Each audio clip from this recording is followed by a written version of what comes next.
Hey, we are two Star Wars nerds, and today we were talking about my favorite scene in this movie, and probably my favorite scene, honestly, in all of Star Wars. We're going to be talking about the brilliance of the high ground scene. I'm so excited. But, before we get into it, if you haven't already, hit that red subscribe button because we have giveaways at every single one of our sub goals. And we also have what we think are a lot of great videos about the prequels, toot my own horn there. But we also have a prequel love and appreciation live stream coming up. And if you've missed it, we have more on the way. Yeah. So let's just jump right into it. And I want to hear your thoughts because I know I can just get so excited and run with this as well. But essentially, in particular, the high ground scene, what I love so much is when Anakin tries to really leap over Obi-Wan and tries to attack him, and he gets manhandled, sliced and diced. And the reason I love this scene so much is because I go back to the Phantom Menace, and I think about how Obi-Wan saw Qui-Gon die. He saw his master die at the hands of Maul, and then Obi-Wan's in this precarious position where he is actually hanging for his life, and Maul is over him, and he does a incredibly similar move earlier though, where he actually leaps over Maul and ends up cutting Maul in half.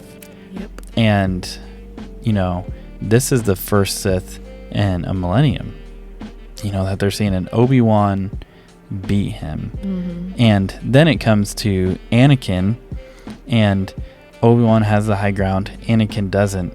And Anakin, in his pride, I think, is saying, I'm going to use, how good I am? I'm going to use the same move that you're known for, killing a Sith, and I'm going to use that to kill you. And he attempts to use it, and Obi-Wan sees it coming, and he stops it. And so, just from a technical standpoint, George Lucas pulling and pushing the narrative, I love that just because I know Obi-Wan had repeated that story, and Anakin's like, I'm better than you. And your favorite character is Anakin.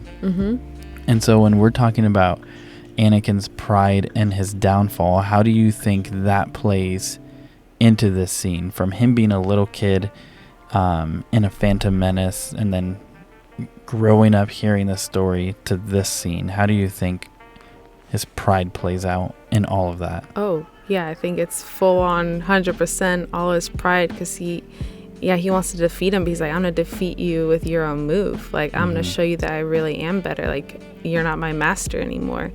I think that he thought that he needed to do that to prove to himself too, like that I really don't need him and I can move on to my new master. So I think he was trying to prove to himself, but I think it was also pride, like, I'm better than you, you're an old man, just taking shots at him, like taking his move.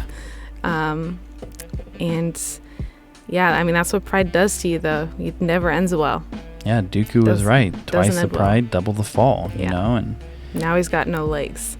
Yeah, and it sucks. What was so interesting to me as well, when we're rewatching Revenge of the Sith for the, who knows, thousandth time maybe, what's so interesting is there's scenes where you caught it, where you're like, they are doing the same exact moves when Anakin and Obi-Wan are fighting next to each other.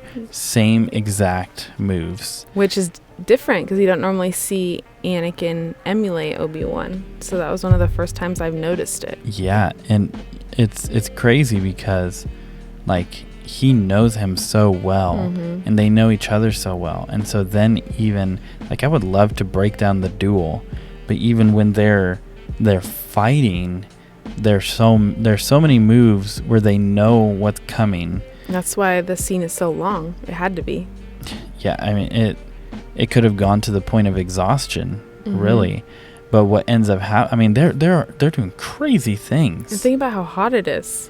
Yeah, and like, and their clothing, like, yeah, and they're getting burnt up, and it's wild, and it gets to this point where, where Obi, like, he's like, it's over, and he's like, don't do it, and I'm wondering if he's sensing it in Anakin that he's going to attempt it, or if he's like, Anakin, don't, like, stop.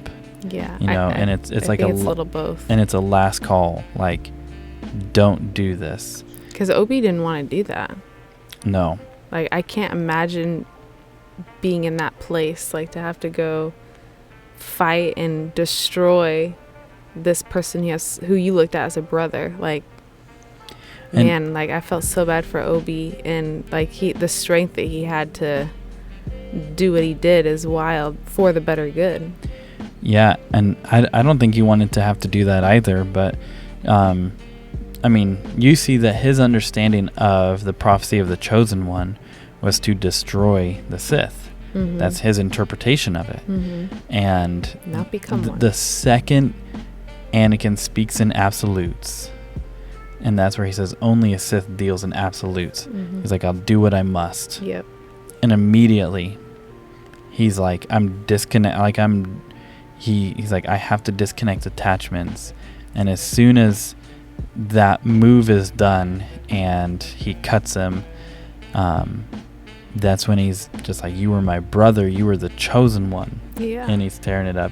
But then I think another part of the brilliance of this scene is you see Anakin's heart, because he just screams, I hate you. He was mad. And you can see him in pain and sadness, but then this rage overtakes him. And it's like, I mean, literally, he's catching on fire, right, dying, and he's still screaming, I hate you. Like, that's just how tormented he was. But I think that, to me, that's why this is one of my favorite scenes, because there's so much going on, and it sets up Darth Vader so well, it sets up Anakin so well, and like this relationship that wasn't really going to happen from the Phantom Menace between Anakin and Obi, and that's evolved, and the heartbreak of that. I mean,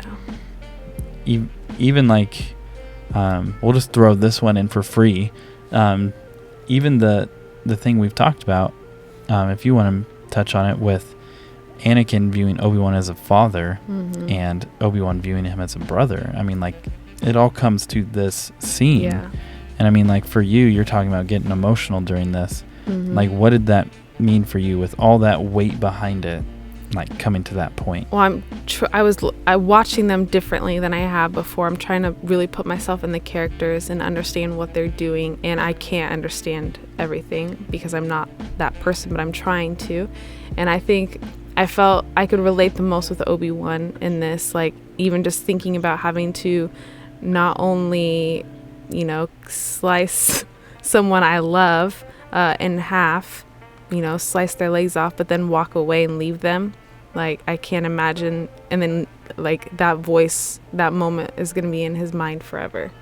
Like, to see the one that he's looked at as a brother, that he's been training, he's going to see that moment. And, I mean, yes, he did the right thing, but I think forever he would, like, I would struggle with that. Like, I did that to my, you know, my brother, whether it was right or wrong. I think that's going to be a struggle that he faces. And on Anakin's end, Anakin, I think, was throughout the entire prequels looking for a father figure, and he tried to find it in Obi-Wan, and then I think he switched it. I think it was still hard for him. I don't think this battle was easy for Anakin either, but he had that pent-up rage, and I think that helped him fight him. But I think he's kind of switched that father role to Palpatine, because he's like, this guy can give me what I want and what he thinks he needs. So it's a sad scene, and it's so much more than just a cool battle. Like, it's so much more than a lightsaber duel. Like, it's such a powerful moment, and there's so much more to it, and it's so sad and like gut wrenching when you put yourself in the character's shoes, and you're looking at, you know, one who thought as one was the father and one as the brother. Like either way, like that's a tough place to be. Yeah, and I mean even earlier in the movie when after Dooku, you know, force throws Obi and his legs get pinned, and Anakin carries him and saves him and is like, his fate will be our fate. Yep. And like you see that love he has for him, and then to see it with the dark side, to see it devolve to the point where in A New Hope, like he's still ready to kill him. Right.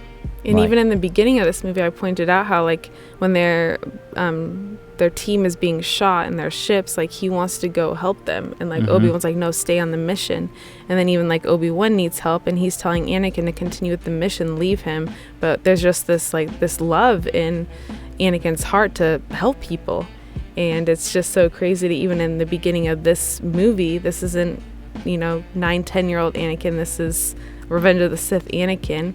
Just a couple hours later, I mean, it's not really hours, but in the movie, a couple hours later, he's Darth Vader. So it's like crazy, and obviously it's a long progression. It's a long journey that he's been on. It didn't just switch overnight, but it's crazy. It's absolutely wild, and I think this is, to me, this is the best scene in all of Star Wars. I think there's so much emotional weight, and I think everything hinges on this scene. I think it really does. I mean, it's how we get the man in the suit that we all thought was the coolest bad guy in the original trilogy. And I think it really humanizes him, but then it also makes you understand, man, he's really bad. Yeah. He's really evil. Yep. And like you've mentioned, it just makes Return of the Jedi and his redemption just even sweeter. You know, it really does. But, you know, I'm interested to know what everybody watching this video thinks. Let us know in the comments. Obviously, this is a scene that is highly memed and that people just watch for the lulz. But, you know, I think this is like seriously good cinema. Really good. It's hard to watch it and not think about memes, but it's so good. So let us know in the comments what you think about this scene. If you're not already subscribed, hit that red subscribe button. And we are two Star Wars nerds. May the Force be with you always.